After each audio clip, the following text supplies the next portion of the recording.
Bonjour à tous, aujourd'hui sur Retour du tuto, nous allons voir comment sauvegarder et télécharger ces données Google Reader. Alors, je ne sais pas si vous êtes au courant, mais en fait il y a Google Reader qui va fermer ses portes le 1er juillet 2013 et donc il est grand temps de faire une petite sauvegarde parce que voilà, votre lecteur de flux RSS en fait va disparaître. Enfin, je dis votre lecteur parce que je pense que Google Reader est certainement le lecteur le plus utilisé au monde et donc voilà, Google a décidé de le fermer, voilà, le 1er juillet 2013. Bon, ils ont donné quelques petites raisons sur leur blog, mais bon, c'était un peu vaseux, quoi, c'était bizarre. Enfin bon, tout ça pour dire que normalement ça doit être un peu une question de fric, et puis bon, voilà. Donc nous, ce qui nous intéresse aujourd'hui, c'est de faire une sauvegarde de toutes vos données, parce que là, quand ça sera fermé, il n'y aura plus moyen de récupérer quoi que ce soit. Donc, nous allons aller sur le site google.com/takeout. Ici, vous allez pouvoir télécharger des archives de vos données. Donc, on vous propose vos contacts, Drive, Google Buzz, Google Reader et YouTube. Donc là, ce qui nous intéresse, c'est Google Reader. Donc nous allons cliquer sur Sélection des services. Voilà. Et là, vous pouvez sélectionner le service que vous souhaitez. Donc là, nous allons prendre Google Reader. Ici, selon le nombre de fichiers que vous avez, ça met plus ou moins de temps. Ensuite, une fois que ça c'est complété à 100%, vous cliquez sur Créer une archive. Et donc là, en avant la musique, Google en fait lance le système de sauvegarde. Bon là, c'est sur Retour du tuto, c'est pas ma grosse sauvegarde. Je sais que je l'ai fait sur Retour du web, c'est là où je garde tous mes flux.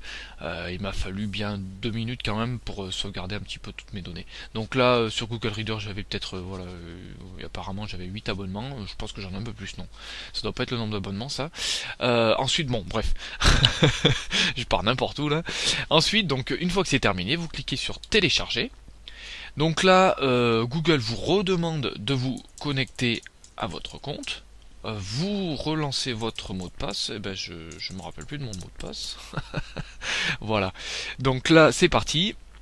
Le lancement du téléchargement a démarré. Donc là, vous voyez que j'ai mon fichier qui a bien été téléchargé en bas dans la barre de téléchargement. Si je clique dessus, donc ça va m'ouvrir un fichier. Donc là, j'ai téléchargé mon fichier zip. Ensuite, j'ai des IP. Et dedans, dans Google Reader, en fait, vous allez trouver un fichier subscriptions.xml. Donc c'est ce fichier qui est super important, c'est celui-là que vous aurez besoin pour, en fait, envoyer sur une autre plateforme. Donc d'autres plateformes, vous allez pouvoir en retrouver par exemple sur Retour du web. J'ai fait un article qui s'appelle Remplacer Google Reader, les blogueurs ont des solutions. Donc ici j'ai rapatrié un petit peu quelques articles qui faisaient le tour de ces alternatives en fait. Et donc vous voyez qu'à la sortie, sur tout ce que j'ai rapatrié, ça fait 19 solutions alternatives à Google Reader. Donc là, toutes ces solutions sont gratuites. Je vous invite à en tester. Il y a un article aussi, il y a un sondage qui va apparaître sur Autour du web, et donc là il y aura tout le monde qui va y répondre. Je vous invite d'ailleurs à venir y répondre vous aussi. Je pense que je vais mettre le lien sous la vidéo, et voilà, pour savoir un petit peu quelle est l'option préférée des blogueurs. Donc voilà, je vous invite à pourquoi pas me donner la solution que vous avez peut-être déjà trouvée, à me dire ce que vous en pensez, pourquoi pas parler un petit peu de cette fermeture dans les commentaires sur le blog Autour du tuto, et puis moi je vous retrouve bientôt pour un nouveau tutoriel vidéo. À bientôt.